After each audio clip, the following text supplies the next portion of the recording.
பொங்கல் பரிசு தொகுப்புடன் 1000 ரூபாய் வழங்கப்படாதது ஏன் என்று நிதித்துறை அமைச்சர் தங்கம் தென்னரசு விரிவாக விளக்கமளித்துள்ளார். இந்த நேரத்தில் தமிழகத்தின் நிதிநிலை குறித்து பார்க்கலாம். பொங்கல் பரிசு தொகுப்பு குறித்த அறிவிப்பை வெளியிட்ட தமிழ்நாடு அரசு 1000 ரூபாய் ரொக்கப்படம் தொடர்பாக எந்த அறிவிப்பையும் வெளியிடவில்லை. இதனால் 1000 ரூபாய் ஏன் வழங்கப்படவில்லை என்று திமுக கூட்டணி கட்சிகளும் எதிர்க்கட்சிகளும் கேள்வி எழுப்பின.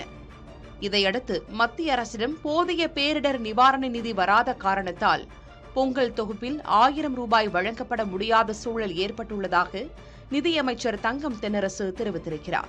கன்னியாகுமரியில் செய்தியாளர்களை சந்தித்த அவர், புயல், மழை உள்ளிட்ட பேரிடர்களுக்கு மாநில நிதியிலிருந்து செலவிடப்பட்டிருப்பதால் தமிழக அரசுக்கு நிதி நெருக்கடி ஏற்பட்டுள்ளதாக விளக்கமளித்தார்.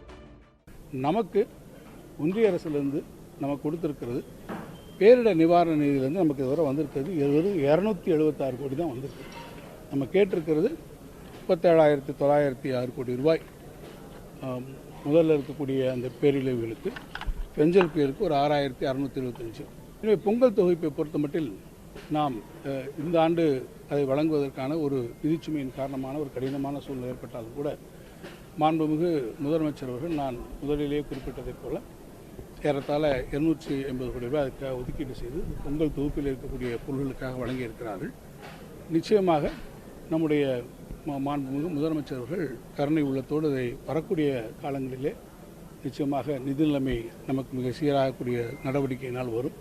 வரக்கூடிய காலங்களிலே அது ஒரு நல்ல சூழ்நிலை உருவாகும் என்று நான் நம்புகிறேன்.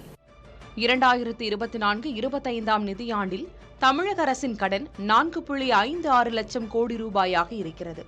2024-25 நிதிநிலை அறிக்கையின்படி தமிழ்நாடு அரசின் மொத்த வருவாய் 3,03,814 கோடி ரூபாய், செலவு 4,12,504 கோடி ரூபாயாக உள்ளது.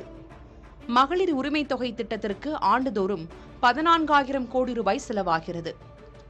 ஏற்கனவே நவம்பர் மாதம் வரையிலான இந்த நிதியாண்டிற்கு மானியங்கள் மட்டும் 18,000 கோடி ரூபாய் உயர்ந்திருக்கிறது. நவம்பர் மாதத்துடன் நிறைவடைந்த இந்த நிதியாண்டில் வருவாய் பற்றாக்குறை 56,000 கோடி ரூபாயாக அதிகரித்துள்ளது. தமிழகத்தில் 2.2 கோடி ரேஷன் அட்டைகள் உள்ளன. குடும்ப அட்டைக்கு 1000 ரூபாய் கொடுக்க வேண்டும் என்றால் 2,200 கோடி ரூபாய் அரசுக்கு செலவாகும். நிதி நெருக்கடி இருந்தாலும் பொங்கல் தொகுப்புடன் இந்த ஆண்டும் 1000 ரூபாய் வழங்க வேண்டும் என அரசியல் கட்சிகள் தொடர்ந்து வலியுறுத்தி வருகின்றன.